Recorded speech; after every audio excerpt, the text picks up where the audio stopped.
farm, family, community. This is Midwest Farm Weekly. Good morning, I'm Elaine Wells and welcome to Midwest Farm Weekly. On our show today, uneven fields, some corn nearing that knee-high mark, while neighboring rows are just a few inches tall. We're chatting with an agronomist about the outlook for the growing season.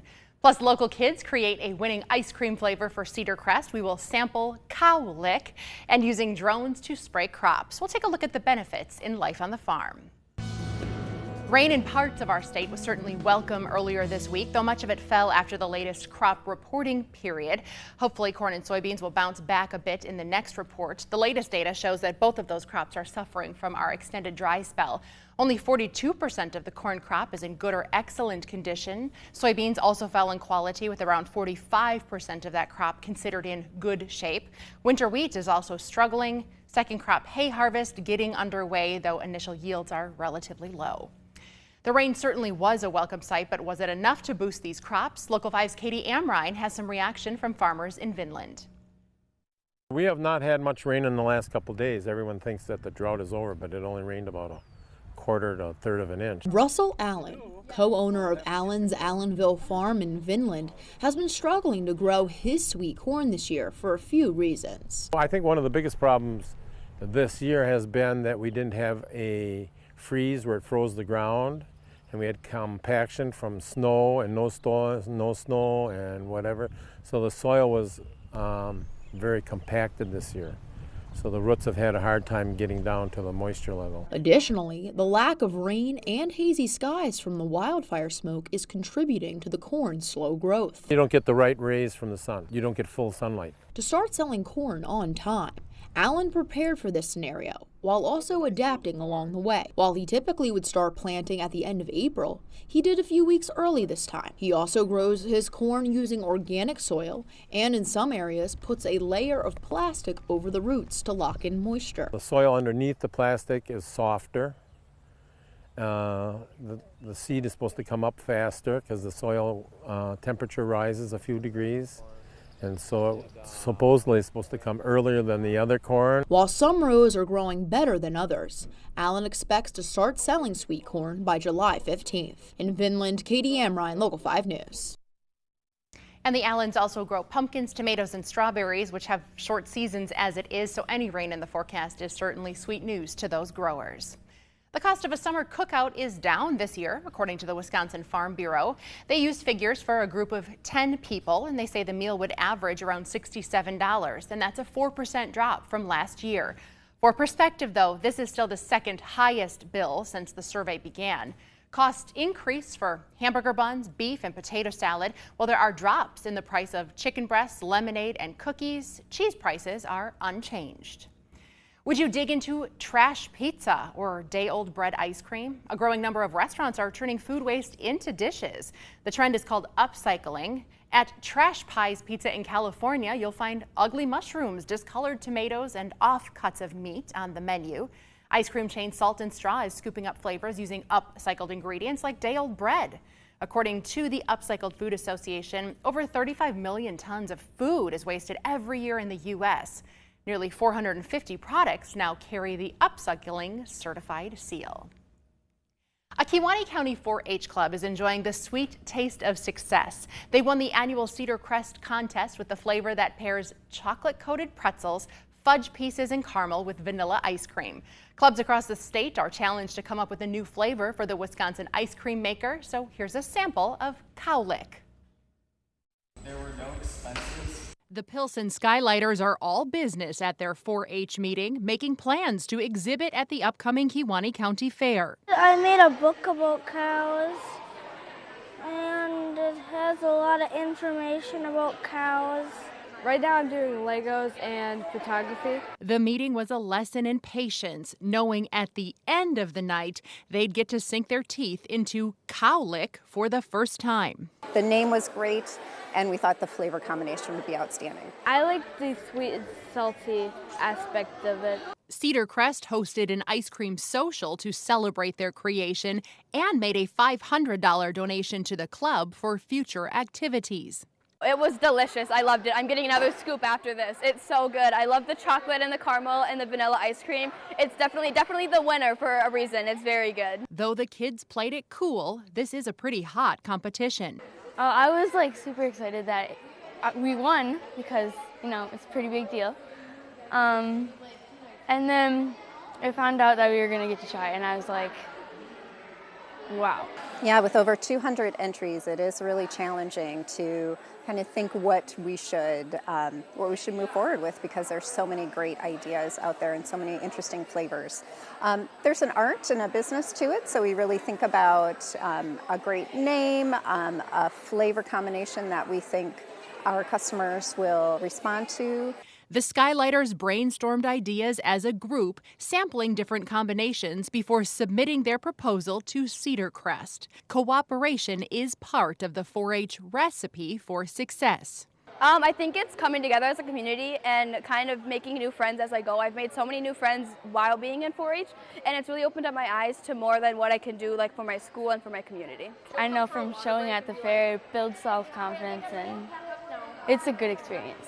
And the cherry on top, we'll be seeing cowlick show up at ice cream parlors across the Midwest this July. It'll be like I helped create the ice cream.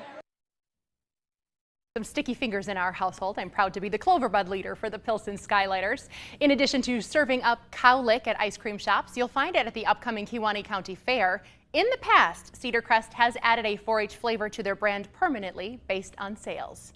Ahead on Midwest Farm Weekly, drone technology continues to make strides. We'll see how some local farmers are putting them to use.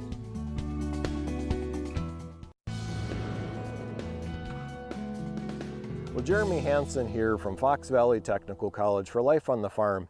And joining me again today is Jeremy Williams from American Drone. You know, Jeremy, thanks so much for a repeat occurrence here on Life on the Farm. You know, we're kind of at an impromptu field day today, and it's just, first of all, tell me, was wherever place you go an impromptu field day? It sure does seem like that, doesn't it? What you're doing is pretty exciting, so explain what we're doing today. Yeah, so we're out at the Dan Reichman farm today, and we're doing an application of a foliar fertilizer, and we're also giving a demo. So the local watershed group was nice enough to come out, and we go through a little Q&A session and kind of show what the drone is capable of doing and what it looks like in real life, and just kind of spread the education.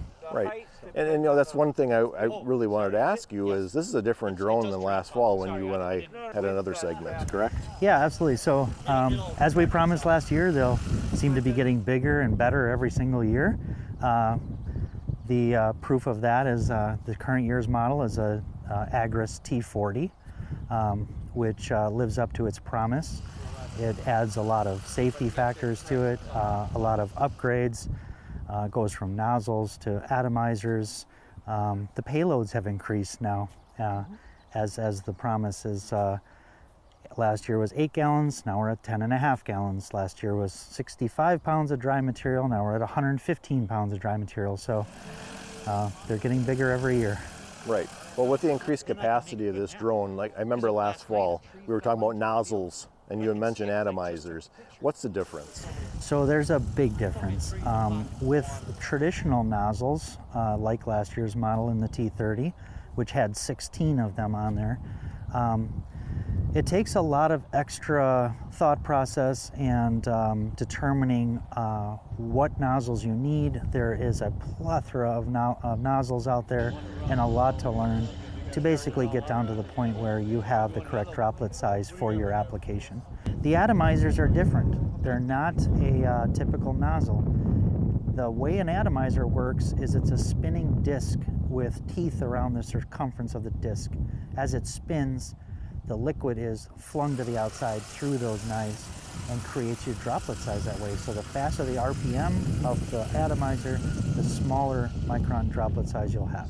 And one thing I did learn from you today is for an aerial application, you have to follow the restrictions on the label of the product you're spraying, correct? Correct. So when you're doing a application that's an EPA regulated product, the label is law, is the statement. So what they mean by that is all of the instructions, all of the criteria to apply that product is found in that label. That's what you go to reference, that's what you follow. And if they don't have a statement for aerial application, you can't spray it? Correct. That's the first thing I look at. If a customer wants to apply a product and it's EPA regulated, we go to the label. If it does not say a section of aerial application, that's not a good application for a drone. You can't do it. And finally, Jeremy, you know, this drone weighs more than 55 pounds, I'm assuming. And there's a whole different layer of regulation you have to follow to be able to fly this, correct? Yes. So the T40 weighs up to 225 pounds on takeoff weight, fully loaded.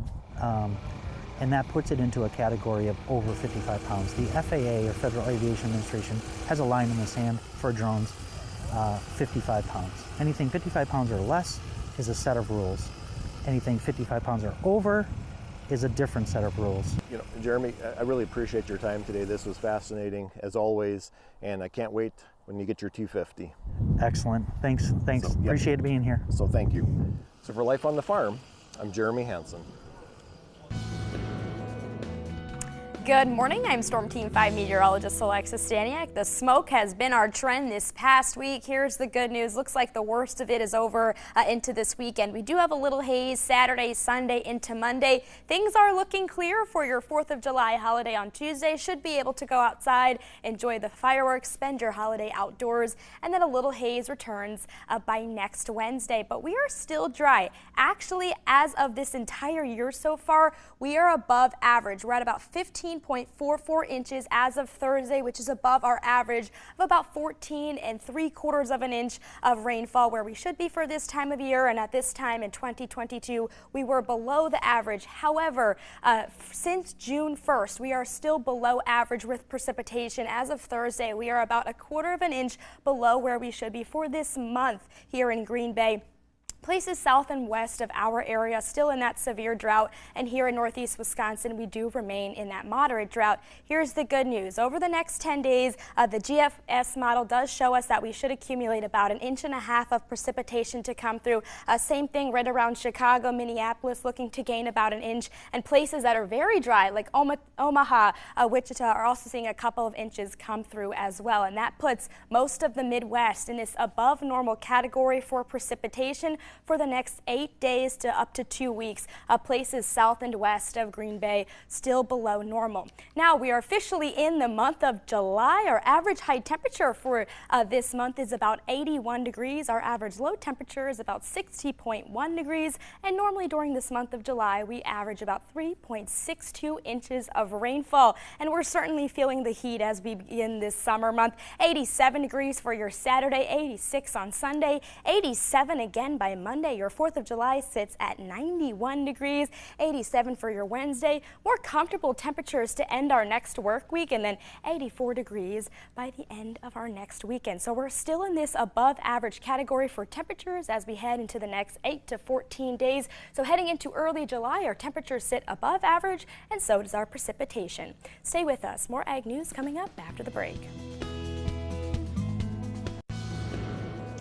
The Salentine family recently hosted breakfast on the farm for Kewaunee County, serving 5,600 people. Alongside the eggs and ice cream came a heaping helping of education about how farmers care for their land and animals.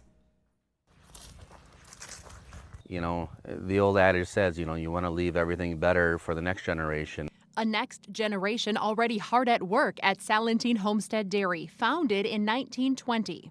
They purchased the land that we are on and a few cows, and through that we've worked up to 5 generations. Currently the 3rd, 4th, and 5th generation are on the farm.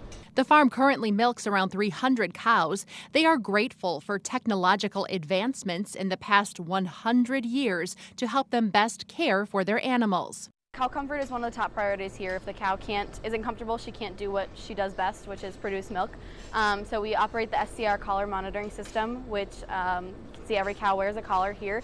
And that allows us to just track even more closely what she's up to every day, how much she's eating and ruminating, how much she's standing, and we're able to check kind of when a cow might not be feeling great. And then after we are able to track that, give her the specialized attention that she deserves. The family also puts a lot of work into growing feed for their herd. Cows eat a carefully formulated diet. So the land here, obviously feeds cows, and it's also part of our legacy. We want to keep it healthy and thriving. Farm tours during breakfast on the farm featured some of the land management practices the Salentines use.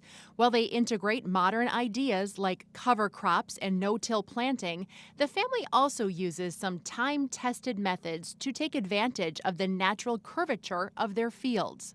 Back in the 1950s, the U.S. government, through the USDA, decided that, hey, we should protect our land and help farmers farm according to the contours.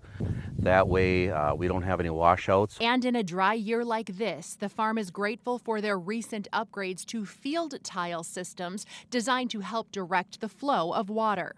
The tiled ground will be able to absorb that rain a lot better for the growing crops because it has the holding capacity rather than just having the rainwater just wash off. Investments in the future to preserve what their ancestors started. The Salentines are proud to have a role in getting dairy into homes across the world, but most importantly, on their neighbors' tables. That connection is what made hosting breakfast on the farm so rewarding. It's so special to get everyone those hands-on experiences here. More and more people are removed from the farm, so it's so important that they know where their food comes from, that it's a safe product, that it reaches their table within 48 hours is so incredible for them to get to see where that comes from. To learn more about conservation in our state, you can visit wisconsindairy.org/National-Dairy Month. Still to come, uneven growth in our local fields. Will it impact our yield this year? We have some expert advice next on Midwest Farm Weekly. No doubt you have noticed our corn crop has some pretty irregular emergence this year. Matt Bruger joins me from Tilth Agronomy Group with a look at the impacts. Good morning to you. Good morning. There was a few of the fields that we thought maybe we were going to have to replant, and then thought, oh no, there is tiny little corn out there among the rest of it. What are we dealing with? Yep, so a lot of the seed, if it didn't get that initial moisture, just sat there, and we didn't have rain from May 7th to about June 7th. So it was like replanting without having to actually go out and physically do anything. So what does that mean for these sister crops, so to speak, corn next to each other that has such different heights?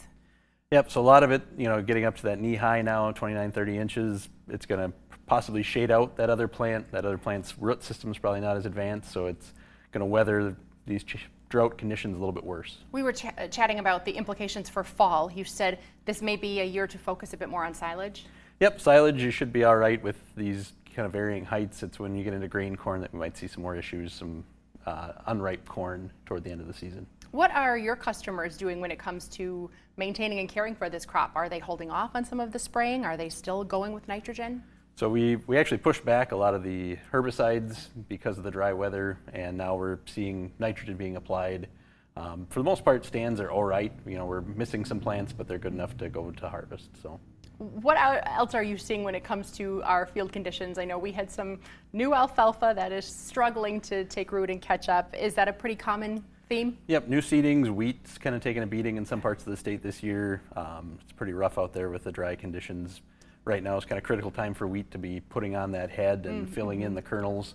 Same with those new seedings. Those new plants need some moisture to come up. They're very tiny, so those are looking kind of rough. I've seen some guys go to sorghum instead because that can handle lower moisture and heat a little bit better as a this year forage, and then go back to seeding next year. I was just going to ask, at this point in time, if we do have some bare spots, is there hope to get something green and growing? It all depends on the weather. If we get that rain, it might bring some stuff in. I know early on, fields that look pretty poor now have kind of rebounded with the recent rains. So, Matt, talk a bit about the customers that you have that have invested in cover crops. Are those fields looking different this year? Are they maintaining that little bit of moisture we're getting? In some areas they are. Sometimes, if we left them a little bit too long this spring before terminating, they sucked extra moisture out of the ground.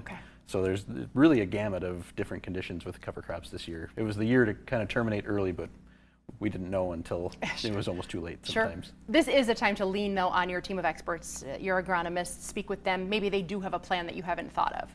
Yeah, stand counts are important, making sure we know what we've got out there, planning for fall, having a plan B, maybe even a plan C on whether you're going to go for grain or maybe try to sell silage to your neighbor. Certainly you're not a markets guy, so to speak, but this may be the year to hold on to some of that corn we have in storage. Yeah, yep, definitely. And with prices kind of jumping around, it might be good to kind of play the long game. All right, well, we appreciate your advice as always as we head towards maybe knee-high, depending on which portion of your field you're standing in. We know that your experts are always out there doing the scouting, and we appreciate you sharing what you have seen with us. Thank you.